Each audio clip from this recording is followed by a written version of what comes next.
Баршаңызға сәлем достар, арнама қош келдіңіздер. Бүгін мен сіздерге шырмалған тағдыр телехикаясының 63 және 67 бөлімдерін ұсынатын боламын. Арнама тіркелуді ұмытпаңыздар. Қазым екеуі тағы да ренжіседі. Олардың жанына Берен келіп шу шығарады.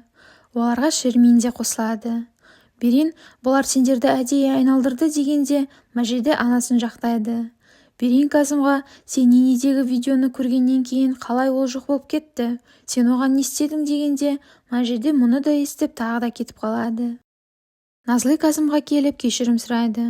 Мәжиде Неджатқа Қазымның әрекетін айтқанда, Неджат Қазым саған айтудан қиналған болу керек дейді. Екеуі ішімдік ішеді. Зафер Қазымға келіп теледидарға видео жіберген Ахмет екенін айтады. Қазым оған өзің жазасын берерсің дейді. Мәжиде көп ішіп қойып масайып қалады. Неджат оны үйіне бармақ болғанда ол қарсы болып Неджатқа кетеді. Неджат Қазымға звондап Мәжиде оған келгенін айтады. Шермин Сараға Жихангир хабарласпай қалған жеткізеді. Сара болса, сен не оған сеніп қалдың ба? Ол шынайы болды деп ойлайсың ба дегенде Шермин оны ұнатып қалғанын жеткізеді. Қазым Неджатқа келіп Мәжиде екеуін көреді. Ол әйелін үйіне алып кетеді. Назли Нинеден мақсатын сұрағанда ол Қазымға баласын көрсетпей жазасын берем дейді. Ол Нинеге телефон беріп сақ бол деп ескертеді. Мәжидеге Сара келіп анасы қиын жағдайда екенін жеткізеді. Кенет Ясемин Атешпен келеді. Мәжиде олмен танысады. Атеш Ясеминнің заттарын бөлмеге түсірмек болғанда ол оның бұйымдарын көріп ойланып қалады. Неджат кеңседе отырғанда Назлидің телефоны шырылдайды. Ол оның даусын баспақ болғанда Нинедің «Мен құжатымды үйден алып кете аласың ба?» деген хатын көреді. Берен Ахметке келеді. Ол анасына «Сенің жоспарыңнан ештеңе шықпады, енді өзім кірісем» дейді. Берен Сераны оңаша алып кетеді. Берен оған дәрі бердің бе деп сұрағанда ол жоқ дейді. Ол болса Ахметке бірдеңе болса сен жауаптысың деп ескертеді. Ахметке біреуден Қазымға қарсы құжат бар деп кездесуге шақырған хабарлама келеді. Ол кездесуге келеді. Кенет Зафер оны соғып құлатады. Қазым жиналыс өткізеді. Мәжиденің ойы тағы да Назлиға ұнамайды. Қазым оның ұсынысын құптайды. Неджат Мәжидеге Назлидің телефонынан хат көргенін айтады. Екеуі бәрін түсініп ойланып қалады. Зафер Ахметті ұрып, Сераны пайдаландың, оны ешқашан бақытты ете алмайсың дейді. Сера болса Ахметті уайымда отырады. Назли Нинеге ұрсумен болады. Мәжиде Назлидің үйіне келеді. Назли Нинеді бөлмеге тығып үлгереді. Мәжиде мыңсылтау айтып олмен сөйлеспек болады. Назли болса сасқалақтап тұрады. Зафердің жанына Қазым келеді. Ол Ахметпен ұрсады. Мәжиде Назлидің бөлмесін қарап үлгереді. Ол Неджатқа күдікті ештеңе таба алмағанын айтады. Екеуі сыртта бақылау отырғанда кенет Мәжиде Нерменді көріп қалады. Атеш Ясеминнің бөлмесін ақтарып жатқанда ол ұсталып қалады. Атеш Ясеминге бәрін айтып береді. Жихангирге болған жағдайды айтпа дегенде Ясемин оған «Мен саған ақша берем, сен менің жігітімнің рөлін ойнайсың» деп ұсыныс айтады. Атеш амалсыз келіседі. Назли Нинеді басқа жерге жібермек болғанда кенет олар Қазымды көріп қалады. Қазым Мехметке Нинеді алып кетуді бұйырады. Қазым Назлиді Мехметке тапсырып кетіп қалады. Мәжиде үйге келіп Нинеді көріп таңғалады. Қазым Нинемен оңаша қалып ұрыса жөнеледі. Нине «Сен мені ойладың ба?» деп шу шығарады. Мұны Мәжиде тыңдап тұрады. Нине Мәжидеге келіп «Қазым маған жасағанды саған да қайталайды, есіңде сақта» деп ескертеді.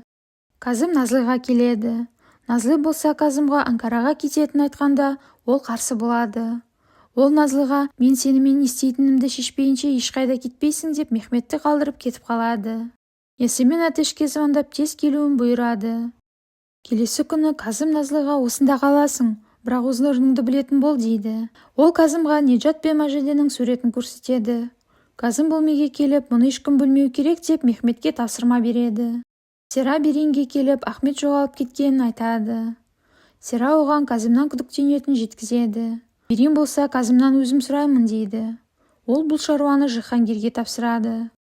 Неджат бөлмесіне келгенде үйінің төңкеріліп жатқанын көреді. Мехмет Қазымға келіп Қазымға кірпінің ойыншығын береді.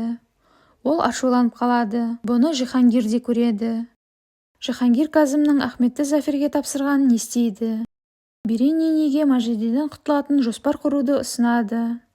Мажиде Казым үйге келгенде Нинеді әкелгеніне ренжіп шу шығарады. Екеуі ренжісіп, Мажиде көлікке мініп кетіп қалады.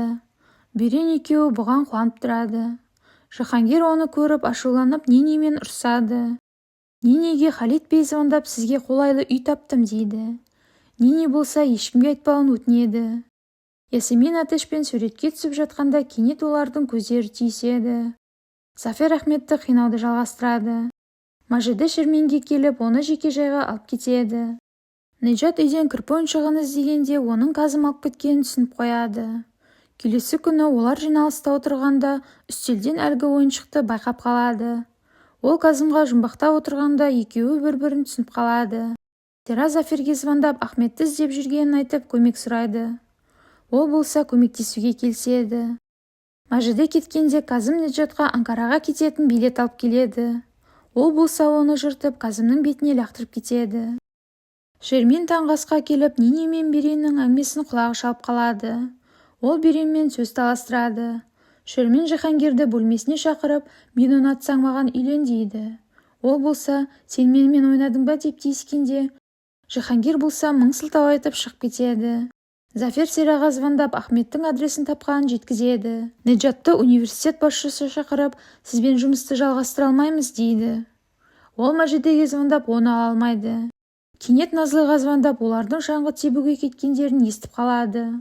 Ясемин Атешпен білгенін істеп, оны сүйіп алады. Кенет оған дәрігер звондап анасының апатқа ұшырағанын айтады. Сера әлгі жерге келіп Ахметпен Заферді көреді. Сера олардың әңгімелерін естиді. Зафер Ахметке Серамен ажырасасың дегенде Ахмет болса, бәрі сол үшін бе, мен оны жек көрем, даусында естігім келмеді деген сөздерін естиді. Зафер Сераның көзін ашады. Сера Ахметті ұрып, менің өмірімді құрттың, барымнан айырдың деп ренжиді. Атеш ауруханаға келіп, анасы қайтыс болды деп ойлап жылап тұрады. Ол анашым деп қиналып жылап тұрғанда, ол Сараны көріп, оны құшақтап жылаумен болады. Мажиде мен Казым демалуға келгенде Неджат келіп, менен құтылам деп ойладың ба деп шу шығарады. Ол Мажидеге бәрін айтып береді. Ол оған, есіңді жи, Казымның қандай екенін білмейсің деп ескертеді.